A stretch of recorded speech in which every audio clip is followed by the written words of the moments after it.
ಯಡಿಯೂರಪ್ಪ ವಿರುದ್ಧವಾಗಿ ಈಶ್ವರಪ್ಪ ಅವರ ಸಮರ ಮುಂದುವರಿತಾ ಇದೆ. ಶಿವಮೊಗ್ಗ ಕ್ಷೇತ್ರದಲ್ಲಿ ಈಶ್ವರಪ್ಪ ಸಾಲು ಸಭೆಯನ್ನು ಮಾಡ್ತಾ ಇದ್ದಾರೆ.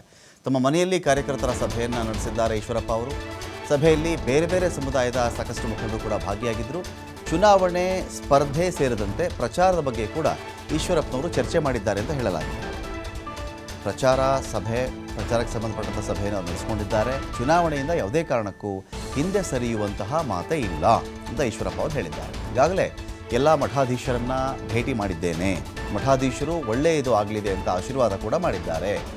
ಯಾವುದೇ ಕಾರಣಕ್ಕೂ ಸ್ಪರ್ಧೆಯಿಂದ ಹಿಂದೆ ಬರಲ್ಲ, ಹಿಂದೆ ಸರಿಯಲ್ಲ ಅಂತ ಈಶ್ವರಪ್ಪ ಅವರು ಮಾತಾಡಿದ್ದಾರೆ.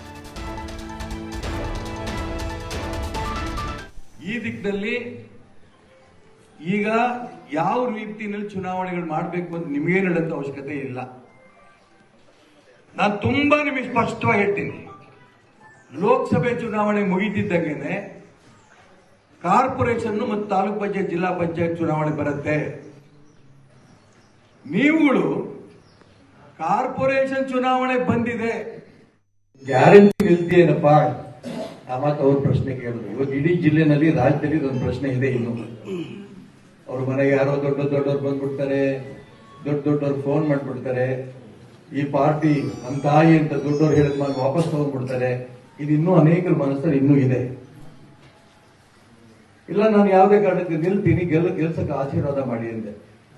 ಆಗ ರಾಮಪ್ಪನವರು ಇವತ್ತು ಬೆಳಿಗ್ಗೆ 5 ಗಂಟೆಗೆ ಯಾರಿಗೂ ಹೇಳಬೇಡಿ, ನಿಮ್ಮ ಕುಟುಂಬದವ್ರು ಮಾತ್ರ ಬನ್ನಿ ಅಂತ ಹೋಗಿ ಬಂದಿದ್ದಕ್ಕೋಸ್ಕರ ಹೇಳ್ತಾ ಇದ್ದೀನಿ. ಈಗ ಹೋಗೋ ಮುಂಚೆ ಯಾರಿಗೂ ಹೇಳಿಲ್ಲ. ನಮ್ಮ ಡ್ರೈವರ್ಗಳಿಗೂ ನಾನು ಕರ್ಕೊಂಡು ಹೋಗ್ಲಿಲ್ಲ.